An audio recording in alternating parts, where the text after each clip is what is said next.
맥스 비오범이 쓴 행복한 위선자라고 하는 짧은 소설이 있습니다. 주인공 조지 헬은 이름처럼 부도덕하고 탐욕스럽고 파괴적인 사람이었습니다. 그런데 어느 날 제니 미어라는 아름다운 여인에게 마음을 온통 빼앗기고 말았습니다. 하지만 방탕하고 흉측한 얼굴로는 그녀의 마음을 얻을 수 없었습니다. 그는 밀랍 제작자를 찾아가서 성스럽고 온화한 얼굴의 마스크를 만들어 달라고 부탁했습니다. 이 마스크는 매우 정교해서 조금도 의심할 여지가 없었습니다. 그의 본래 얼굴을 아는 사람은 마스크를 만들어준 사람과 마스크 가게에서 나오다 마주친 옛 연인 갬보기 뿐이었습니다. 조지 헬은 이름도 조지 헤븐으로 바꾸고 제니 미어에게 사랑을 고백하여 결혼에 이르렀습니다. 그러나 행복한 결혼 생활 뒤에는 자신의 과거 모습이 탄로나지는 않을까 늘 조마조마했습니다. 마음 한편에는 가짜 얼굴과 마주하는 아내에게 미안함과 무거운 죄책감을 안고 살아야만 했습니다. 더구나 자신의 정체를 아는 옛 연인 갬보기가 늘 마음에 걸렸습니다. 그럴수록 정말 성자처럼 자신의 재산을 가난한 사람들에게 나누어 주고 착한 일을 계속해 나갔습니다. 하지만 결혼 생활이 행복할수록 질투심에 사로잡힌 갬보기는 그들을 그냥 둘 수 없었습니다. 마침내 행복하게 살아가는 제니 미어를 만나 남편의 정체를 폭로하며 그의 마스크를 벗겼습니다.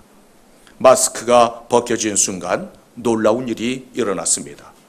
옛날 흉측했던 조지 헬의 얼굴은 간데 없고 성스러운 성자의 모습이 나타났습니다. 가면 뒤에서 끊임없이 회개하며 성자를 닮으려고 애쓴 노력이 실제로 얼굴을 바꿔놓았습니다. 조지 헬은 자신의 진짜 얼굴로 사랑하는 아내에게 진실한 사랑의 입맞춤을 하며 소설은 끝마칩니다. 우리는 살아가면서 누군가를 본받으며 닮아갑니다. 그런데 누구를 본받느냐에 따라서 승리하는 삶을 살아가는가 하면 더러는 후회하는 인생을 살기도 합니다. 따라서 인생의 모델이 있다는 것은 참으로 큰 축복입니다. 본문 17절에서는 이렇게 말씀하고 있습니다. 형제들아 너희는 함께 나를 본받아라. 그렇다면 바울 사도는 자신을 모델로 자천할 만큼 그렇게 온전한 삶을 살았을까요? 그도 역시 단점도 많고 불완전한 사람이었습니다. 그렇다면 우리는 무엇을 본받아야 합니까? 바울 사도처럼 선교사가 되어야 할까요? 아니면 헐벗고 굶주리고 매를 맞아야 합니까? 고린도전서 11장 1절에서는 이렇게 말씀하고 있습니다. 내가 그리스도를 본받는 자 된 것 같이 너희는 나를 본받는 자 되라. 우리가 예수 그리스도를 본받는다는 것은 주님의 인격과 삶을 닮아가는 것을 말합니다. 아울러 주님의 생각과 마음과 가르침을 따라서 사는 것을 의미합니다. 마태복음 11장 29절에서 주님께서 친히 말씀하십니다. 나는 마음이 온유하고 겸손하니 나의 멍에를 베고 내게 배우라. 그리하면 너희 마음이 쉼을 얻으리라. 주님의 마음은 온유한 마음, 겸손한 마음이었습니다. 주님은 자기를 높이거나 자랑하지 않았습니다. 하나님의 본체이시지만 오히려 하늘 보좌를 버리시고 사람이 되셨습니다. 친히 수건을 허리에 두르시고 제자들의 발을 씻기시며 섬김의 본을 보여주셨습니다. 주님은 무엇인가를 얻기 위해서 이 땅에 오신 것도 아니었습니다. 오히려 자기의 목숨까지도 내어주시려고 이 땅으로 임하셨습니다. 사람에게 제일 귀한 것은 그 마음입니다. 빌립보서 2장 5절에서는 이렇게 말씀합니다. 너희 안에 이 마음을 품으라. 곧 그리스도 예수의 마음이니라. 바울 사도는 철저하게 그리스도의 삶과 인격을 닮으려고 힘썼습니다. 그는 그리스도의 종 되기를 자처했습니다. 그리스도인들을 가리켜서 흔히 성도라고 부릅니다. 우리가 같은 항아리라도 무엇을 담느냐에 따라서 이름이 달라집니다. 고추장을 담으면 고추장 항아리가 되고 장을 담으면 장독이 됩니다. 우리는 예수 그리스도를 영접한 후에도 여전히 추하고 냄새나고 어리석은 죄인들입니다. 하지만 내가 거룩하고 내가 대단해서가 아니라 거룩하고 놀라우신 예수 그리스도의 마음을 닮아 담았기 때문에 성도입니다. 그러므로 주님의 마음을 품고 성도로 살아갈 수 있는 여러분들이 되시기를 주님의 이름으로 축원합니다. 그렇다면 우리는 왜 주를 본받는 자가 되어야 합니까? 예수 그리스도를 믿는 사람은 곧 그리스도의 제자입니다. 요한복음 13장 34절로부터 35절에서 주님은 친히 말씀하십니다. 새 계명을 너희에게 주노니 서로 사랑하라. 내가 너희를 사랑한 것 같이 너희도 서로 사랑하라. 너희가 서로 사랑하면 이로써 모든 사람이 너희가 내 제자인 줄 알리라. 제자는 스승으로부터 배우고 본받는 사람입니다. 따라서 주님의 제자는 모든 사고와 가치관이 예수 그리스도를 중심으로 변화된 사람입니다. 예수 그리스도를 영접하고 그분의 종이 되어 섬기며 사랑하는 사람이 제자입니다. 제자는 스승과 생각과 사상이 같아야만 합니다. 누가복음 14장 27절에서는 이렇게 말씀합니다. 누구든지 자기 십자가를 지고 나를 따르지 않는 자도 능히 내 제자가 되지 못하리라. 따라서 십자가를 거부한다면 주님의 제자가 될 수 없습니다. 예수님의 제자가 되려면 예수의 흔적이 있어야만 합니다. 예수 그리스도의 흔적은 바로 십자가입니다.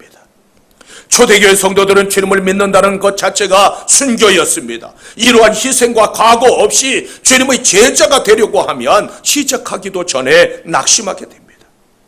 우리 산정인 교회는 순교자들의 피가 철철 흐르는 교회입니다. 하나님을 믿으면서 적당히 타협하고 적당히 눈 감고 적당히 모른 채 할 수 있다면 얼마나 좋을까요?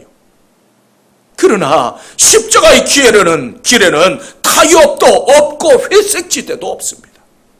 따라서 십자가는 성도들에게 매우 고통스러운 것이지만 십자가가 없으면 하나님의 능력도 없고 영광도 없습니다. 주님의 제자로 사는 것이 이것은 내가 사는 삶이 아니라 그리스도께서 내 안에서 사는 삶입니다. 예수님을 따르는 삶이 꽃길이요 또한 영광의 길이라면 얼마나 좋겠습니까?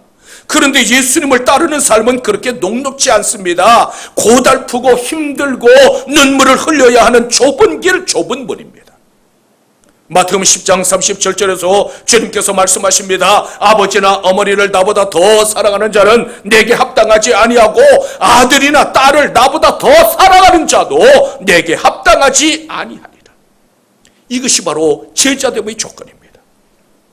예수 그리스도의 제자는 그 명칭에 걸맞는 삶을 살아야만 합니다.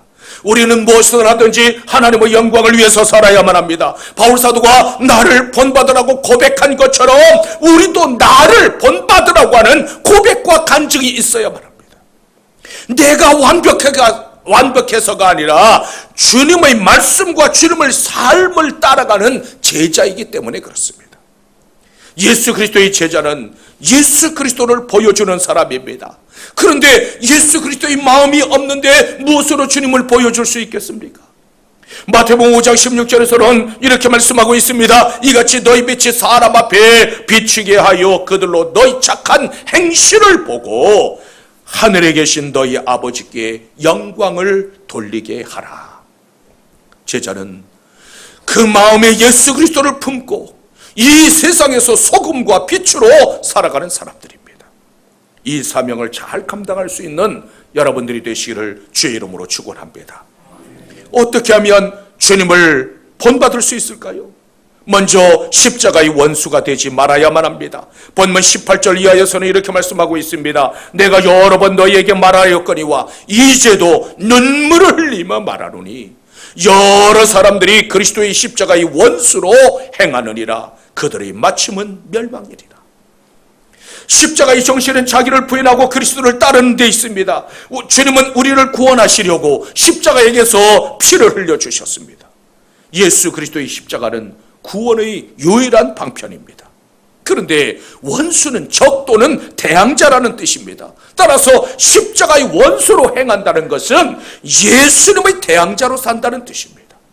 따라서 십자가의 원수로 사는 사람은 멸망에 처해질 수밖에 없습니다. 왜 십자가의 원수로 행하는 자들의 미래가 멸망일까요?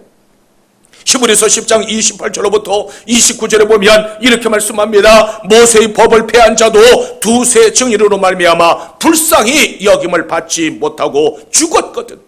하물며 하나님의 아들을 짓밟고 자기를 거룩하게 한 언약의 피를 부정한 것으로 여기고 은혜의 성령을 욕되게 하는 자가 당연히 받을 형벌은 얼마나 더 무겁겠느냐 너희는 생각하라. 모세의 법을 어긴 자들도 돌로 쳐 죽임을 당했습니다. 하물며 예수 그리스도를 짓밟고 예수 그리스도의 법을 고의적으로 짓밟고 은혜의 성령을 욕되게 하는 자들은 더 중한 형벌을 받지 않겠습니까? 마태복음 7장 17절 이하에서는 이렇게 말씀하고 있습니다. 이와 같이 좋은 나무마다 아름다운 열매를 맺고 못된 나무가 나쁜 열매를 맺나니 좋은 나무가 나쁜 열매를 맺을 수 없고 나쁜 나무가 아름다운 열매를 맺을 수 없느니라. 아름다운 열매를 맺지 아니하는 나무마다 찍혀 불에 던져지느니라. 좋은 나무가 좋은 열매를 맺고 나쁜 나무가 나쁜 열매를 맺는 것은 자연 법칙인 동시에 하나님의 법칙입니다. 어떤 물건을 보면 가짜가 진짜보다 겉으로 보기에는 더 멋있고 그럴듯하게 보입니다. 그러나 실제로 사용해 보면 진짜와 가짜는 반드시 드러나는 법입니다. 이번 코로나19 사건 때문에 한 가지 분명해진 것이 있습니다. 그동안 어리석은 사람들이 영생하는 교주로 믿었던 사람이 자기들과 똑같은 사람이라고 하는 것을 목격했습니다. 이처럼 본성이라고 하는 것은 잠시 동안은 숨겨질 수 있지만 아무리 거짓으로 감추고 포장해도 반드시 드러나게 마련입니다. 십자가의 원수들도 아무리 자신들을 감추려 할지라도 결국 드러나게 되어 있습니다. 예수 그리스도의 부활과 예수 그리스도의 생명은 결코 모방할 수 없습니다. 따라서 아름다운 열매를 맺지 못하는 나무는 쓸모가 없기 때문에 찍혀 불에 던져 태워질 뿐입니다. 마찬가지로 하나님의 뜻에 합당하지 못하는 사람, 또한 하나님을 믿지 않는 사람들도 결국은 멸망당할 수밖에 없습니다. 따라서 우리는 십자가의 원수가 아니라 거룩하고 참된 주님의 제자들이 되어야만 합니다. 참된 제자는 예수 그리스도의 성품을 닮은 사람들입니다. 한 나그네가 길을 가다가 흙덩어리 하나를 발견했습니다. 그런데 그 흙덩어리에서 아주 좋은 향기가 났습니다. 하도 이상해서 어떻게 이처럼 좋은 향기를 가졌느냐고 물었습니다. 그러자 흙덩어리가 이렇게 대답하더랍니다. 나는 장미꽃과 늘 함께 있었거든. 흙덩어리조차도 장미와 함께 있으면 향기가 납니다. 마찬가지로 예수 그리스도의 성품을 소유하면 그리스도의 향기가 풍겨납니다. 손과 발이 가는 곳곳마다 사랑과 평강과 기쁨이 넘치게 됩니다. 요즘 우리 한국교회가 정말 위기에 직면했습니다. 교인이 없고 건물이 없고 돈이 없어서가 아닙니다. 돈도 있고 사람도 있고 건물도 있습니다. 그러나 돈도 많고 건물도 있는 그 교회에 예수님이 없습니다. 그리스도인이라고 말하는데 그리스도인처럼 살지 않습니다. 그리스도인다운 모습이 없고 세상과 타협하고 동조하면서도 부끄러운 줄을 모릅니다. 우리도 성령의 지배를 받지 못하면 얼마든지 십자가의 원수가 될 수 있다는 사실을 기억해야만 합니다. 그러므로 십자가의 원수가 아니라 주님을 본받는 제자들이 되시기를 주님의 이름으로 축원합니다. 또한 땅의 일만 생각하지 말아야만 합니다. 본문 19절에서는 이렇게 말씀하고 있습니다. 그들의 신은 배요 그 영광은 그들의 부끄러움에 있고 땅의 일을 생각하는 자라. 우리는 그리스도와 함께 십자가에서 죽고 그 십자가에서 다시 주님과 함께 부활한 새 사람들입니다. 새 사람이 된 우리가 할 일은 위의 것을 생각하고 땅의 일을 버려야만 합니다. 이 땅의 일이라고 하는 것은 육신의 일을 더 좋아하는 자들을 의미합니다. 사람은 그 생각이 매우 중요합니다. 시편 39편 3절에서는 이렇게 말씀합니다. 내 마음이 내 속에서 뜨거워서 작은 소리로 엎드릴 때에 불이 붙으니라. 무슨 생각을 깊이 오래 하다 보면 우리 마음이 뜨거워지면서 가슴에서 불이 납니다. 결국 그 생각을 행동으로 옮기게 되어져 있습니다. 십자가의 원수들은 탐욕에 따라 방종하는 자들입니다. 물론 사람은 먹고 배가 불러야만 합니다. 그러나 그것이 삶의 목적이 되면 곧 신이 되고 맙니다. 예수님보다 세상을 더 좋아하면 배를 신으로 삼고 살아가는 사람입니다. 그들의 생각은 땅에 있기 때문에 땅의 일만 생각하게 됩니다. 음란과 부정과 사욕과 악한 정욕과 탐심을 따라서 살아갑니다. 그런 사람들은 그 영광이 그들의 부끄러움에 있습니다. 따라서 골로새서 3장 1절 이하에서는 이렇게 말씀하고 있습니다. 그러므로 너희가 그리스도와 함께 다시 살리심을 받았으면 위의 것을 찾으라. 거기는 그리스도께서 하나님 우편에 앉아 계시느라. 위의 것을 생각하고 땅의 것을 생각하지 말라. 위의 것을 생각하라고 하는 말씀은 언제든지 예수 그리스도를 생각하라는 말씀입니다. 하나님을 생각하고 하나님의 나라를 바라보라는 말씀입니다. 성도들이 위의 것을 추구하는 이유는 그곳에 그리스도께서 계시기 때문입니다. 스데반이 돌에 맞아 죽어가면서도 그리스도를 생각했습니다. 주님께서 십자가 위에서 드린 기도를 생각했습니다. 그러므로 자기를 죽이는 그 돌로 치는 자들의 죄를 용서해달라고 기도하며 죽어갔습니다. 그리스도를 생각하며 하늘을 바라볼 때 하늘문이 열리고 하나님 우편에 계신 그리스도를 바라볼 수 있습니다. 꿀벌 한 마리가 꿀이 가득 담겨져 있는 꿀단지 하나를 발견했답니다.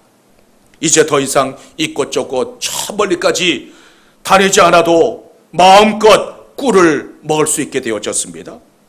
꿀을 먹기 시작하자 정말 꿀이 먹어도 벌이 먹어도 꿀맛은 꿀맛이시지 않았겠습니까? 꿀을 실컷 먹고 나자 배가 부르고 나른해지더니 그만 잠이 들었습니다. 어느 순간 정신이 번쩍 들어서 이제는 밖으로 나가려고 몸부림을 쳤지만 꿀에 흠뻑 젖은 날개는 움직이지 않았습니다. 결국 빠져나오지 못하고 꿀통에 빠져 죽고 말았답니다. 우리 주변에도 세상의 쾌락과 욕망의 그 꿀단지에 빠져 죽어가는 사람이 얼마나 많습니까? 롯의 아내가 왜 돌아보지 말라고 말씀한 소돔을 뒤돌아봤을까요? 소돔에 두고 온 꿀단지에 대한 미련 때문이었습니다. 따라서 예수님께서는 롯의 아내를 생각하라고 말씀하셨습니다. 그러므로 땅의 일만 생각하지 말고 위의 것을 생각하는 여러분들이 되시기를 주님의 이름으로 축원합니다. 또한 우리의 시민권이 하늘에 있음을 기억해야만 합니다. 본문 20절에서는 이렇게 말씀하고 있습니다. 그러나 우리의 시민권은 하늘에 있는지라 거기로부터 구원하는 자 곧 주 예수 그리스도를 기다리노라. 시민권은 폴리투마라고 하는 단어가 쓰였는데 시민의 권리라는 뜻입니다. 이 시민권이 얼마나 중요합니까? 당시에 로마 시민권을 가지고 있다고 하는 것은 특권 중에서도 특권이었습니다. 로마 시민으로서의 모든 권리를 향유할 수 있었습니다. 그런데 요한복음 14장 2절에서는 이렇게 말씀합니다. 내 아버지 집에 거할 곳이 많도다. 그렇지 아니하면 너희에게 일렀으리라. 내가 너희를 위하여 거처를 예비하러 가노라. 우리의 거처를 예비하러 가신 주님께서는 내가 진실로 속히 오리라고 약속하셨습니다. 우리는 하나님의 자녀요 하나님의 백성입니다. 그러므로 우리의 시민권은 땅이 아니라 하나님의 나라에 있습니다. 시민권을 하늘에 둔 자는 하늘에 속한 자로서 하늘의 소망을 두고 살아가야만 합니다. 바울사도는 로마의 시민권과 하늘 시민권을 비교하면서 눈물로 권면하고 있습니다. 너희가 로마 시민권이 그렇게 귀한 줄로 알거든 하물며 하늘의 시민권은 얼마나 더 귀하겠느냐. 로마의 시민권을 가진 사람은 로마가 그 사람을 보호합니다. 마찬가지로 하늘의 시민권을 가진 사람은 하나님께서 보호하시고 인도하시고 책임져 주십니다. 우리는 비록 땅에 발을 디디고 살아가지만 우리의 소속은 이 땅이 아니라 하늘에 있습니다. 하늘의 시민권을 가진 자는 살아가는 삶의 방식도 분명해야만 합니다. 하나님의 시민권을 가진 사람, 하늘의 시민권을 가진 성도는 예수 그리스도를 기다리며 살아갑니다. 그 이유는 주께서 재림하시는 그날에 다시는 썩지 않을 영광스러운 몸으로 변화될 것이기 때문입니다. 그곳에 가면 승리의 잔치가 기다리고 있습니다. 그러므로 예수 그리스도를 기다리며 사는 사람은 아무렇게나 살지 않습니다. 메시아 예수 그리스도를 담고자 애쓰고 힘쓰고 또한 천국에 소망을 두고 살아갑니다. 일시적인 것보다 영원한 것을 중요시합니다. 우리는 이 땅에서 하늘나라의 대사로 잠시 살아갑니다. 따라서 우리의 모든 행위는 하나님의 명예와 직결되어져 있습니다. 우리의 모든 일거수일투족이 하나님의 영광과 직결되어져 있습니다. 그러므로 어디를 가든지 무엇을 하든지 하나님의 시민권자답게 살아가야만 합니다. 먹든지 마시든지 무엇을 하든지 오직 하나님의 영광을 바라보며 살아갈 수 있는 여러분들이 되시기를 주님의 이름으로 축원합니다. 여러 해 전에 이 개성에서 직접 이제 가본 곳이 한 곳이 있었습니다. 개성에 가면 천마산이 있는데 그 천마산 아래에 박연폭포가 있습니다. 그 폭포를 향해서 가는 길에 가다 보면 이 절벽이 양쪽에서 이 고추 서가지고 마주보는 그런 절벽이 두 개가 있습니다. 그런데 그 간격이 꼭대기에서는 1m 정도밖에 안 돼요. 근데 그 1m 정도밖에 안 되는 그 절벽과 절벽 사이를 뛰어넘는 사람이 별로 없다고 합니다. 만약 평지라고 한다면 아이들도 1m 정도는 뛸 수 있지 않겠습니까? 하지만 낭떠러지를 바라보면서 뛴다고 하는 것은 다리가 떨려서 그만 주저앉고만 납니다. 그래서 그 바위를 결단의 바위라고 부릅니다. 밑을 바라보지 말고 앞에 있는 목표만 바라보고 결단하라는 뜻입니다. 우리 신앙생활도 마찬가지입니다. 우리는 땅을 바라보는 사람이 아니라 오직 예수 그리스도를 바라보고 예수 그리스도를 본받는 하나님의 사람들입니다. 그러므로 예수 그리스도의 삶과 예수 그리스도의 인격을 닮아가야만 합니다. 예수 그리스도의 마음을 닮아가야만 합니다. 우리의 영원한 스승이시요 구세주가 되시는 주님께서는 십자가를 지셨습니다. 바울사도는 주님께서 걸어가시며 남겨놓으신 그 발자국을 성실하게 따라갔습니다. 그리고 마침내 내가 그리스도를 본받는 자 된 것 같이 너희는 함께 나를 본받으라고 선포했습니다. 이 시간 여러분들의 고백과 간증은 무엇입니까? 주를 본받는 자였던 바울처럼 나를 본받는 자가 되라고 선포할 수 있는 여러분들이 되시기를 주님의 이름으로 축원합니다. 우리 이 시간에 같이 조용히 묵상 가운데 함께 기도했으면 합니다.